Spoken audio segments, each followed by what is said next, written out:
Good afternoon, Excellencies, ladies and gentlemen. It's a great privilege for me on behalf of the World Economic Forum and our partner CII, and also now the government of India, to welcome the External Affairs Minister S.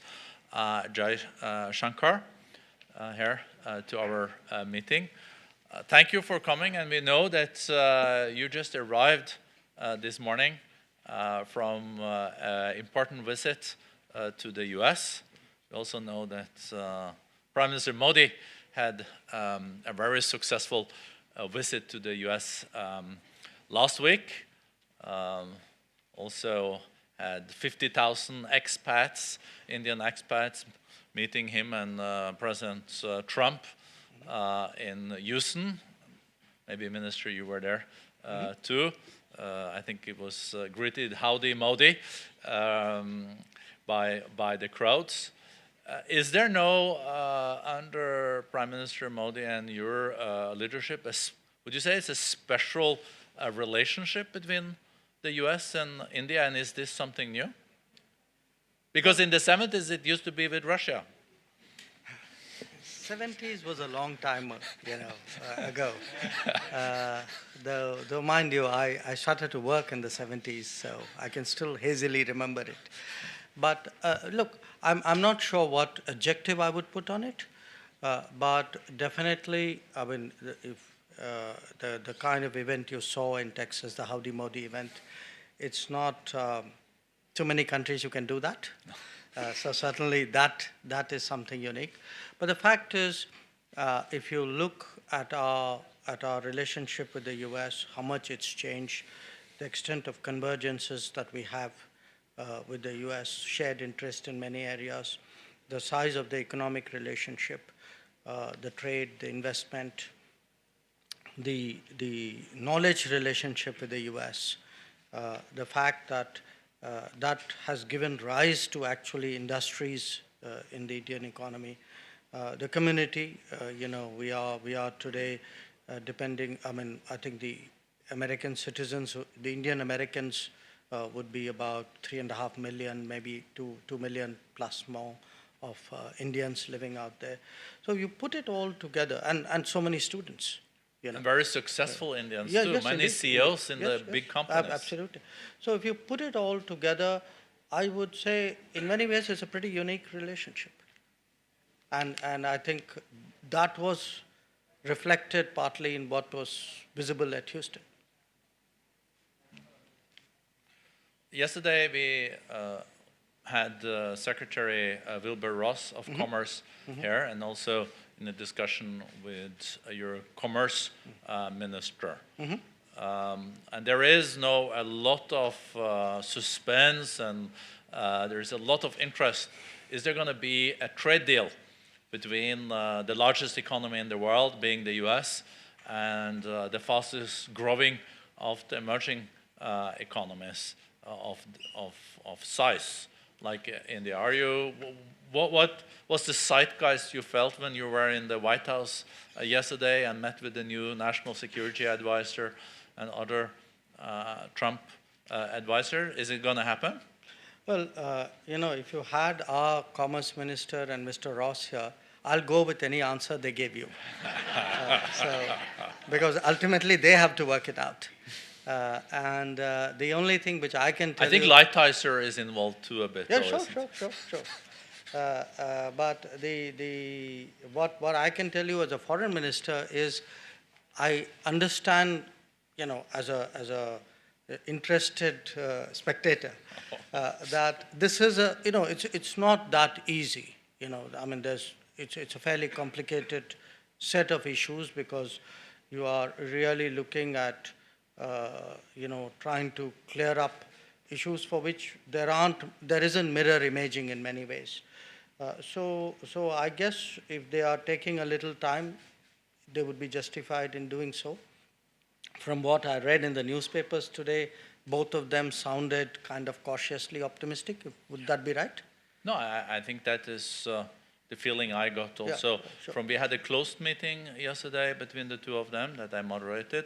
Right. But also having been trade minister in my country, So- before I have negotiated it with India and U.S. separately, and You have my sympathies. I would say, no, I would say that it would be very interesting to be a fly on the wall during those negotiations, Absolutely. because they're some of the best prepared trade negotiators in the world, both of you. Huh? Which is why you had my sympathies. Yes. Look, seriously, I do know a lot of work has gone into it. I know teams have been meeting, and clearly Mr. Goyal has the lead on our side, and Ambassador Lighthizer has on the American side. And my sort of last check on it was just before Prime Minister met President Trump, and I think a lot of people heard them speak about it to the press. So whatever was the mood, the temperature check that you did yesterday, I guess that would really be the latest. But I think also, with all due respect, we know a foreign ministry is also very influential in this context, and trade negotiators can continue for decades just arguing about one agriculture product. But it seems that if there is a political will, and if there is a will from the top and say, let's now try to agree on something, it can happen. And it seems like now it is a special moment also in the relationship between those two countries, and maybe the situation with China has also created more momentum for this deal and Japan. Is that correct?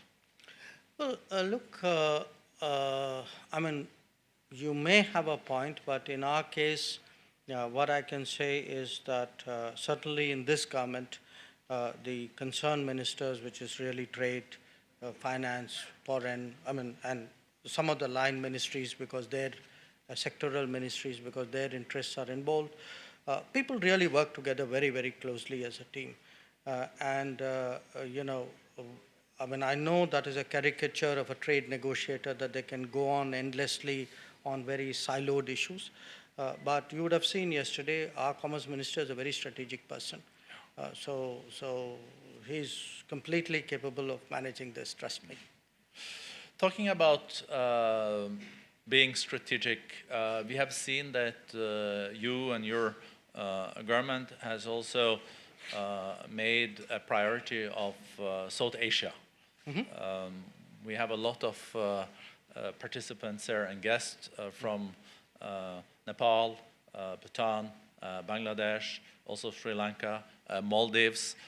We also saw that you stepped up the money that you allocate for partnerships with many of these countries. Will we see an enlarged Indian footprint in South Asia? And is also this due to the fact that many of these countries, it's like India meeting China? I don't think it's so much India meeting China. I would put it quite differently. When you travel around in the world, and you wouldn't disagree with me, South Asia, the Indian subcontinent, is really among the least regionalized economies that you see. There are various reasons for it. From the very start, Prime Minister feels very strongly that we need to do something about this. And we have to convince our neighbors that really the Indian economy is a lifting tide for all of them. Because we are the largest economy and the largest country, a lot of that responsibility is on us. You could see that even politically in his first steps when he was sworn in 2014. He invited all the the neighboring countries for his swearing in. That was a political signal. But after that, in those 5 years, the first term, we've really made a great effort really to do the things which other regions have done. Build connectivity, increase contacts, have a greater flow of people, encourage more business between them. And we've done that really without setting aside the old sort of the more orthodox diplomacy. We don't talk reciprocity in our neighborhood anymore. And you can see that reflected in the numbers. I mean, today we have very ambitious lines of credit, soft loans to all our neighbors. There are a lot of projects which are done under grant. The training numbers have gone up many times. We've gone into new areas, and it's really hard. It's already actually, you can see the impact both on their economies, on our economies, and the connection in between. And if I were to give you very common sense examples, I mean, you would have situations where, let us say, it's easier to go to a port of a neighbor than it is to your own port, but in the old days you wouldn't do it, or you would have excess electricity in one part of India, demand in a neighboring country, but there's no way by which you could do the transmission. So today, if you look, what we are actually trying to do on the ground, power transmission, fuel supply, building border roads, sometimes fairly deep inside the other country, port, connectivity to ports, creating effective waterways. So there's an enormous push, railways, and this is the case, I would say probably the most advanced would be Bangladesh. We are now making very good headway in Nepal. So there are road projects, rail projects underway out there. We've started about 2-3 years ago power supply to Myanmar. It's still in the early stages. We've done a lot of railway lines in Sri Lanka. Bhutan has historically actually been our best partner in terms of development assistance. So pretty much I would say the entire neighborhood -1 has been actually a fairly good story of regional cooperation, and I think you will see that continue to probably see that scaled up. It's reflected in our foreign ministry budgets, and I kind of see that going higher. Thank you for mentioning this -1, because that gave me a chance to also address maybe what some people in the room would say is like the elephant in the room. I guess, did you have any meetings when you were in the US where the Kashmir issue didn't come up? Yes. I did have some, in fact, quite a few. Yeah. There were some where it did come up, and it didn't come up in my business meetings. It didn't come up even in some of the policy meetings, because I think people knew our position, and but it did come up on quite a few occasions. So, but that's natural, because for many people there's a change of status quo. There's a change, and when there's a change, naturally there's interest. And there is looking forward. Would you say that -1 is a permanent impasse? No, I won't. I won't, because then I would, as someone from a diplomatic stream, I would be admitting that something is not possible, that diplomacy has limits, and I cannot ever accept that. The Soviet Union was forever until it was no more, No, I would certainly hope one day that even the -1 comes around, because you put Kashmir aside for a moment, and I'll come to that. Today, if with everybody else, trade is on the increase, contacts are on the increase, business is on the increase, connectivity is on the increase. I mean, surely at some stage that would have an impact, because you would see everybody else prospering with that cooperation and contacts. So I always remain hopeful. I'm not unrealistic there. I know that we have big challenges, that they have a mindset issue out there that they have to overcome. But going back to your question on Kashmir, look, I think what I spoke fairly extensively when I was in the US, and in many cases, when I made points to people, giving them the background, the history, what happened, why we did what we did, a lot of it was new to them, you know. For example, because mostly they read their own press, hardly anybody actually had a realization that this was a temporary article of the Constitution, or the fact that the sort of the misalignment due to the fact that a lot of our national laws did not apply in the Jammu and Kashmir state. So these were all new things to them, because the press normally what it does is it gives you a very black and white picture. On many issues, it gives you a picture which corresponds to preconceptions which people have. The press is not without, it likes to shape the narrative in some ways. So I think it was useful to talk about it in a very open manner and give people what was our perspective. I think many cases, people more, I saw people absorbing that, and hopefully they agreed with it. Thank you, Minister. Just looking at the world in more like a macro perspective, we have gone, to be a bit simplistic, from situation with Cold War to maybe some people would say hot peace. There is a lot of conflicts around the world. We also at the same time have a true multipolar world. At least it's starting to become so. Some people would say we have a G2, but I think there is also many arguments that there are a lot of players now. There is also less momentum around the multilateral processes. WTO is facing real challenges, and as a Bretton Woods institution, in this multipolar, multi-conceptual world, India is the largest democracy in the world, 1.2 billion people. Aspiration is 5 trillion economy by 2024, maybe 10 trillion economy by 2030. So India's influence is growing. Will that also lead to India taking, we will see a bigger footprint also from India on foreign and security policy in the region?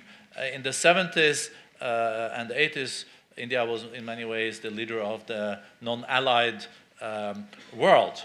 Today, it is a new reality, and where will India place itself, and what kind of political initiatives will we see from India in this multipolar world? Okay, there are a lot of questions in there. So let me make a few sharp points as a collective answer. One, no question, the world is more nationalistic than in the past. And a lot of that nationalism is economic nationalism and cultural nationalism. Second, I would say where India is concerned, we in a way are a standout. We are an exception. We are an exception because in this country you could say, yes, we are more nationalistic, but at the same time we don't see a tension between being nationalistic and being international in the sense of dealing more with the world and engaging more with the world. So the nationalism is not a kind of a negative sentiment directed at the world. In fact, people generally feel if you're going up, you should be doing more things with the world, not less things with the world.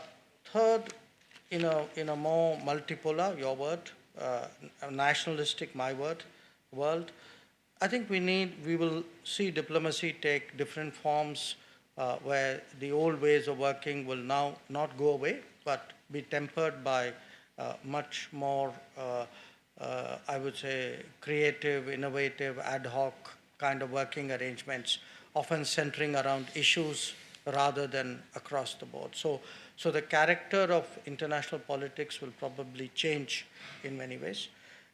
Four, I agree with you. I think a lot of multilateral regimes will come under stress. How they survive will depend on how they respond to that. They will come under stress partly because of this nationalism that I spoke about. To some extent, a lot of them are also being critiqued for how well they work or don't work. So there's a kind of performance audit on multilateral regimes also going on. Sometimes that can take very unfair directions, because if you do a performance audit with a very self-centered nationalistic view, then I'm not sure I'd agree with the conclusions of that audit. But certainly that too is a factor. So all in all, I would say a more complicated world, definitely a more interesting one, possibly a more difficult one. But where India is concerned, you also made a reference to G2. That's something we have never accepted. We've never been comfortable with. I think partly what would also distinguish us from other countries is that we still have a very strong relationship with countries of the South. And we, in many negotiations, which you would have seen as trade minister as well, we not only stand for our own interest, to a large extent we voice collective interests of the developing world, G77, for example, certainly when it comes to trade or when it comes to climate change. So I think that's also a constituency for us. Now, when you look at all of this, you could on the one hand say, okay, it's all getting more difficult, probably true. But you could also say that we are in a very unique position, that today, being a market economy, a democracy, socially pluralistic, we have comfort with the West. Being Asian, part of the rise of Asia, we have comfort with a lot of this rebalancing in Asian countries. Having a G77 constituency working with countries of Africa and Asia, we have a much stronger bonding with those countries. So I think we could be at the right intersection. A lot of it, therefore, requires active diplomacy to make sure that those constituencies are all sort of brought together. That's very much the intention of the government. So what you have seen really definitely over the last 5 years, and you saw recently at the UN, is a willingness today to go out, engage countries, visit more countries, and therefore you can see a new energy in foreign affairs. No, we have seen your very busy agenda following you on Twitter.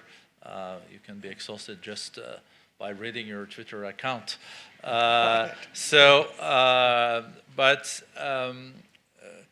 And also your point about Asia, this is the first year, at least since 1850, that Asia is 50% of the global GDP. I think one thing is certain, that India's influence and size in the global economy is just going to increase in the years to come. When will we see Belt and Road kind of initiatives from India's side, or is that not your cup of tea? Will you join the Belt and Road Initiative, or will you not? Third question in the same area. You know, superpowers, traditionally, but also like today, I would say China is the second largest economy, the US is the largest economy, also have this view of that they follow very closely what is happening in their backyard. Of course, there's no Monroe Doctrine anymore, but this notion of Monroe Doctrines is still there. Would India accept whatever happened in your own backyard when it comes to military establishment and etc.? Or that would also be quite interesting too, if you could elaborate on that. Okay, let me work backwards on your set of questions. I'm glad you're starting with the last one. No, look, the world's a competitive place, okay? So all of us might have preferences, but, world doesn't run by entitlements. World runs by capabilities, by influence, by interest. So I would hope very much that we have the ability to influence and compete, which will secure our interests. Now, we are fairly clear what our interests are. You put it very diplomatically. I congratulate you. But the fact is that I will certainly I'm looking at the ambassador from Maldives just here in front of me. So I wanted to be a bit careful. We will certainly make sure that our ability to compete, our ability to secure and advance our interests, our ability to influence other countries, which is all, by the way, this is what international relations is about. So I would certainly hope that that remains sharp, that remains effective. And in this exercise, normally, if there is an epicenter, which is yourself, then how good you are is a function of distance. So you start with your immediate neighborhood. If you can't influence your immediate neighborhood, it is very unlikely you'll be able to influence beyond. So to me, that's like the first circle of your interests. Regarding your Belt and Road issue, we have a long-standing position on that. For us, it is connected with sovereignty matters, so that hasn't changed. But the idea of do we do something similar? Look, we are us. We are not some other country, and I think it's not just on this initiative. I think in a whole lot of other areas. My own sense is, as India becomes bigger, the fact is we will find that concepts and analytics which are developed for other countries would not necessarily apply to us. And the expectation that we would copy models which are very different in nature, I don't think that's very likely. Because typically, I mean, we do a lot of things even in our own neighborhood, some of which may surprise you, the scale of which. But it's not, this is in a way, you do these things. I mean, it's done even within India, if you look at it. It's the manner of which it's done is much more disaggregated, it's much more organic. On connectivity, for example, rather than say we have a grand initiative, we would much rather say, okay, we have a development partnership. In fact, that's exactly what my Prime Minister said when he went to Africa last year, where he said, look, we are prepared to do very much more in Africa, but we would like to know what you want. And we'd like to know your priority, and we'd like you to take part in it, and we'd like you to actually own and operate it once we have set it up. So I think that's very much more our manner of doing things. So it may not make that splash, but I think in many ways, I mean, if you go to some countries, for example, you go to Afghanistan, it's not a story which always comes in the headlines, but I would really say with a degree of confidence that probably more Afghans know about what India has done in terms of development than most other countries. So a softer form of diplomacy yes. from the largest democracy. I would say softer, more collaborative, more co-owned, look I mean, this is us, okay? I mean, other countries can legitimately differ. I would say if you're doing something, I would much rather be that sense of partnership comes out rather than other people think that it's all mine. It's more likely to stay, it's more likely to give me the kind of returns that I really want. We also know from history that superpowers will be challenged to also try to deal with conflicts in the region. Would we also see India, for example, volunteering to also try to be a mediator in some of the conflicts in the region? Could we, for example, see...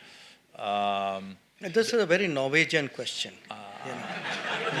Norway has never been a superpower. No, but that has not stopped you mediating. I used to say when I was foreign minister, the only organization in the world where Norway is a superpower is EFTA.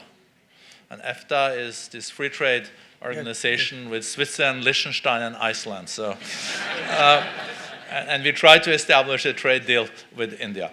But on this, for example, we know the situation for Rohingyas between Myanmar and Bangladesh.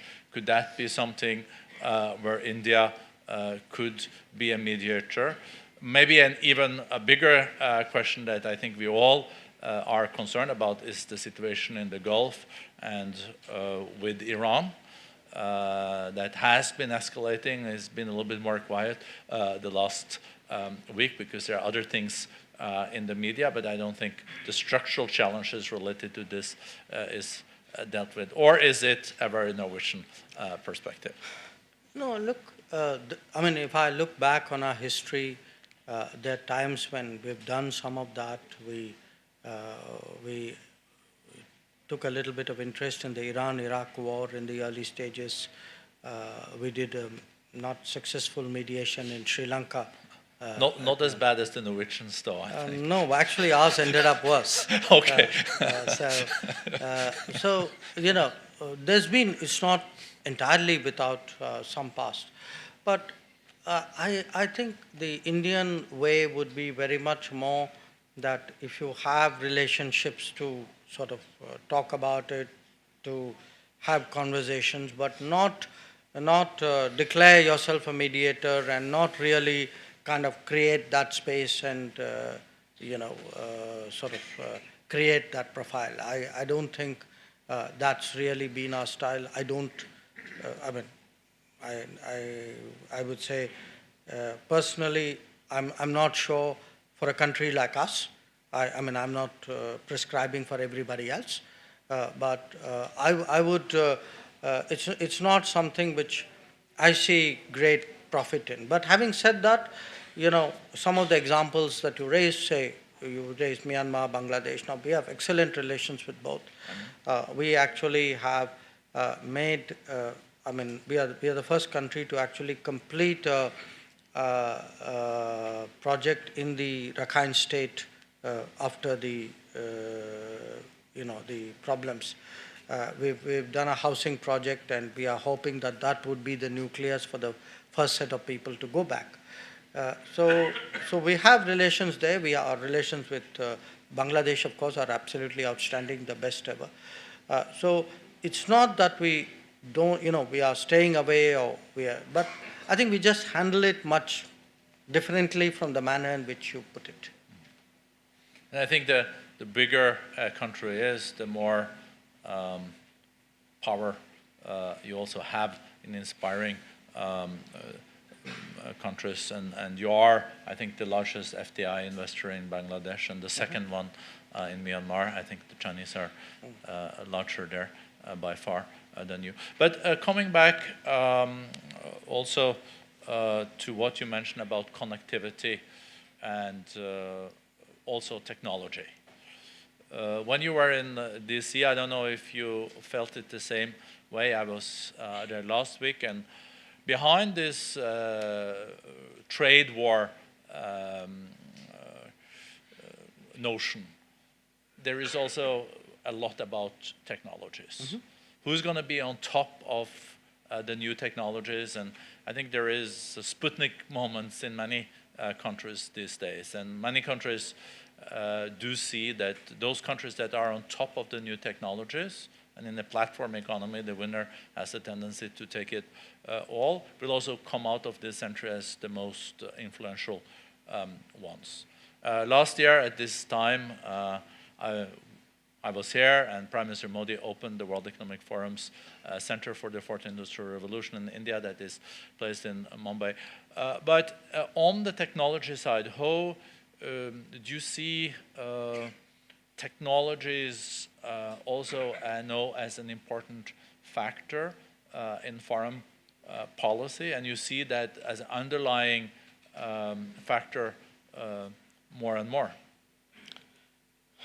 Well, look, if you look at the global scene, yes, the term Sputnik moment is used. But by the way, bear in mind the Sputnik moment was for the non-Sputnik country. You know, it was the U.S. actually reacting to the Sputnik in a way.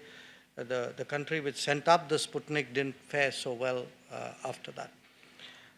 So clearly, I mean, today the political competition or strategic competition is also expressing itself very much as a technology competition, if you would. So when there is, I mean, first of all, as I said, competition is natural. The idea, of course, is while it is natural, it is not unconstrained, that somewhere the net result of that is positive. If it gives people more choices, it's actually all for the good. So in that sense, it's a little bit like politics. I mean, we would prefer a multipolar world because it gives you more choices. So if you have a multipolar technological world, that too gives you more choices. But on the issue of where we are, I mean, it's very clear that we have to go down that direction. And if you look, I mean, we are one of those countries where really for every country, its assets are its people, but many countries have other assets too, as you know, in Norway. But we are really completely HR dependent. Our future is completely HR dependent. So a lot of it, to my mind, would be to prepare yourself for a future by improving the quality of your HR and getting your people prepared for a different world. And that can start right down to the basics. I mean, it starts from primary health and literacy and up to, education, to skilling, to digitizing, to employing. I mean, all of that is part of really improving the quality of our HR. And to my mind, that is one area where we had lagged behind.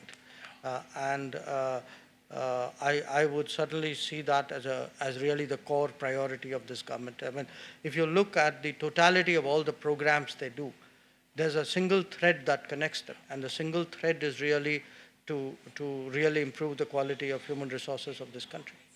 No, and it's so, I agree so much. I think this upskilling, reskilling, building the human capital in the country is so crucial. I think on behalf of all the participants, I think we all feel that India is very privileged to have such an insightful foreign minister at the end, because we're not going to clear the ground for the next session. But just to, I think you partly answered it at the end now about building on the human capital, but you're one, I think you were the second minister coming from the foreign service, so you have a vast experience on foreign policy and security policy as a former permanent secretary and civil servant and ambassador for many years. If you then look at what kind of footprint you would like to leave in the ministry and India's foreign policy, if you could just in a minute or two share with us that at the end, it would be, we would appreciate it. Well, look, I've just come in. I mean, you're asking me what would it be when I leave. I think you need to give me a few years to think that through. I think you have made some reflections. No, but seriously, look, I would certainly like to see Indian foreign policy have a bigger footprint, to see it much more influential in determining the outcomes of global issues, to obviously see our interest and influence secured in our immediate periphery and beyond.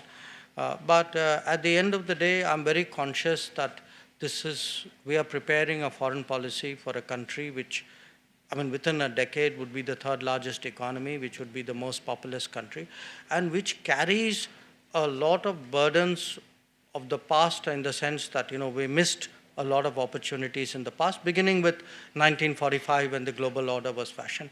So how do you make up for all the things which you lost out on and yet prepare for all the things that await you?